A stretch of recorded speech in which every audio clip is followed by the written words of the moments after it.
नमस्कार मंडळी, मी ममता जाधव. तर मी आज आली आहे अमृतकुंडला. तर आत्ता चालूत आम्ही येऊन फ्रेश वगैरे झालो. इथं कुंड आहे, तिथं आंघोळ वगैरे करायचं असतं. सो तर ते आमचं सर्व झालं आहे. आता मी सर्व देवांचे दर्शन घेतो. ब्लॉग कंटिन्यू बघा, तुम्हाला पुढे काय काय होईल ते मी नक्कीच सांगेन. बाय गाईस, मी आली आहे आता मंदिराजवळ. तर तुम्ही बघू शकता मंदिर किती छान आहे.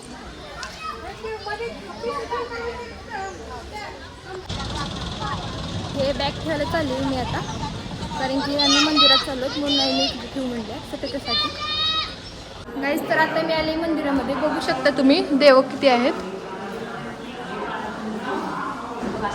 गर्दी इतकी नाही आहे, अधिक मासामुळे लोक आलेत, पण इतकी गर्दी असते इथं. गाईस, आम्हाला मंदिराच्या मध्ये जागा भेटली आहे. पाया पडलं तर तुम्हाला दाखवता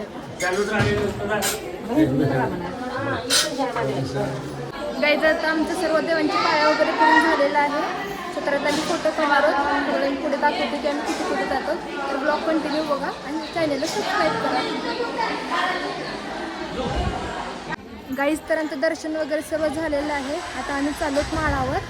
तर तिथलं मी तुम्हाला सर्व दाखवते. तर ब्लॉग कंटिन्यू बघा. गाईज, मी सनस्क्रीमच लावली नाही. आता मला माहीत नाही का चेहऱ्याची हालत काय होणार आहे. मला खूप भीती वाटत आहे, कारण की ऊन तर खूप जास्त आहे आणि त्यात मी सनस्क्रीन लावली.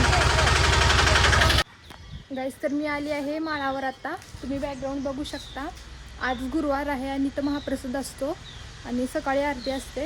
आता इथं काहीच नाही आहे, म्हणजे पब्लिक इतकी जास्त असते ना की खूप, पण आता कोणीच नाही आहेत, पण थोडेच आहेत. दूर दूर गावातले लोक आहेत. सो तर आता आमचं दर्शन वगैरे झालेलं आहे. मी टिक्का वगैरे लावलेला आहे. आता मी महाप्रसाद घेण्यासाठी जातो.